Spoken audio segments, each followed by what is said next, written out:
গণভোটের যে গণরায় সেটা বাস্তবায়নই আমাদের এই আন্দোলনের প্রধানতম লক্ষ্য। কিন্তু বিদ্যমান যে জনদুর্ভোগ, জ্বালানির যে সংকট, হাস্যকরভাবে জ্বালানি মন্ত্রী এবং অন্যান্য মন্ত্রীরা পার্লামেন্টে দাঁড়িয়ে বলেন দেশে কোনো জ্বালানি সংকট নেই। পেট্রোল পাম্পগুলোতে তেলের জন্য গাড়ির লাইন, শহরে গাড়ি চলাচল কমে আসছে, গুরুত্বপূর্ণ ব্যক্তিরা তেল পাচ্ছেন না। ইভেন পার্লামেন্টে জাতীয় সংসদ সদস্যরা দাঁড়িয়ে ক্ষোভ প্রকাশ করছেন যে ঘন্টার পর ঘন্টা আমিও নিজে তেল নিতে পারি না, অথচ সেই পার্লামেন্টে মন্ত্রীরা বলেন জ্বালানি সংকট নেই। সার সংকট এই জ্বালানি থেকে তৈরি হচ্ছে। কৃষি, আধুনিক যন্ত্রপাতি, এখন ফসল কাটা, ফসল তোলা, মাড়াই করা, প্রত্যেকটি জায়গায় আধুনিক যন্ত্রপাতি ব্যবহৃত হচ্ছে, যার জন্য জ্বালানির প্রয়োজন। সামনে বড় মৌসুম, সার সংকট, হাম পরিস্থিতি উদ্বেগজনক। প্রায় 1.5 লক্ষের মতো হামের রোগী সংকটপূর্ণ অবস্থায় বিভিন্ন হাসপাতালে। স্বাস্থ্য খাত একেবারেই ভেঙে পড়েছেন। পার্লামেন্টে স্বাস্থ্যমন্ত্রীর বিবৃতি, বক্তব্য আর হাসপাতালগুলোর চেহারা একেবারেই বিপরীত। আইন শৃঙ্খলা পরিস্থিতি চরম অবনতি, চাঁদাবাজি আবার চলছে, মারামারি দখলদারি আবার চলছে, খুন খারাপি চলছে।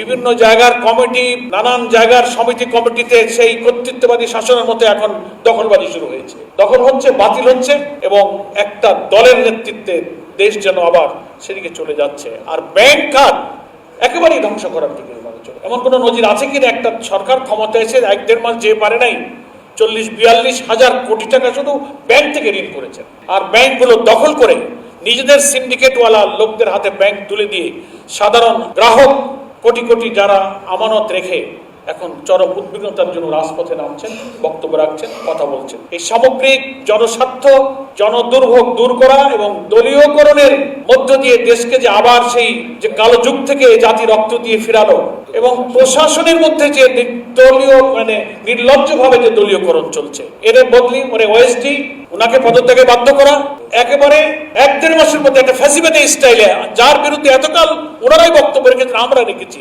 সেই কাজ নিজেরাই শুরু করেছে। অধস্থান পর্যন্ত সব সরিয়ে দিচ্ছে। তো ফলে আমরা দেখছি যে শাসন ব্যবস্থার, রাষ্ট্র ব্যবস্থার কোনো গুণগত পরিবর্তন হয়নি। সে কারণে এর একমাত্র সমাধান হচ্ছে জুলাই সনদে যে সংস্কারের ব্যাপারে জাতি ঐক্যবদ্ধ হয়ে সম্মতি দিয়েছিল, সবাই সংস্কারের পক্ষে। জুলাই সনদে আমরা স্বাক্ষরকারী যে দলগুলো ছিলাম, প্রত্যেকটি কথা জুলাই সনদের সবকিছুই পুরোপুরি বাস্তবায়ন করা ছাড়া এর যে আইনি ভিত্তি, আমাদের সংবিধান সংস্কার পরিষদের অধিবেশন আহ্বান এবং সেটাকে এই জুলাই সনদকে আইনে রূপান্তরিত করে সংবিধানের অংশ হিসেবে যুক্ত করা, এই ছাড়া আমাদের সামনে আর কোনো সমাধান নেই। সাংবাদিক বন্ধু বলছেন যে মাননীয় প্রধানমন্ত্রী বলছেন যে বিরোধী দল যে আন্দোলন করছে বা যে সংস্কারের কথা বলছে, বিরোধী দল তাদের মতো করে করছে। তো আমরা তো আমাদের মতো করেই বলবো। আমাদের মতো বলতে জুলাই সনদে 84টি সংস্কার প্রস্তাবে ঐক্যমত্য হয়েছে, যেগুলো যা জুলাই সনদের ঐক্যমত্য কমিশনের সর্বসম্মত সিদ্ধান্ত হয়ে আছে, গণভোটে যা অনুমোদিত হয়েছে, এটাই আমাদের আন্দোলনের কর্মসূচি। আমাদের মতো করে নয়, জনগণের 5 কোটি মানুষের গণভোটে যে আন্দোলনের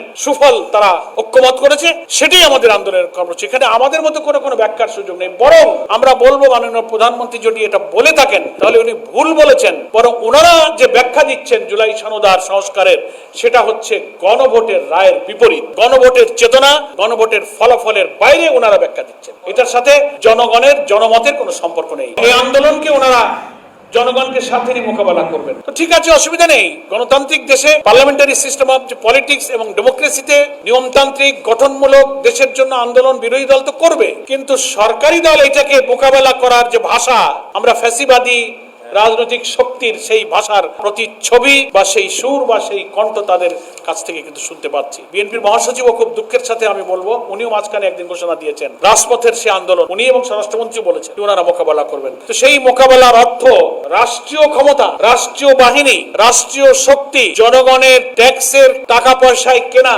লাঠি, অস্ত্র, বন্দুক আর বাহিনী দিয়ে যদি জনগণের আন্দোলনকে আবার মোকাবেলা করার সিদ্ধান্ত বা পলিসি তারা গ্রহণ করেন, তাহলে কি পরিমাণ ভুল করবেন সেটা 24 জুলাই অভ্যুত্থানের আন্দোলন থেকে তাদেরকে আমি শিক্ষা নিতে বলবো। পুলিশ দিয়ে, র্যাব দিয়ে, কোন বাহিনী দিয়ে জনগণের ন্যায্য কোনো আন্দোলনকে থামানো যায় না।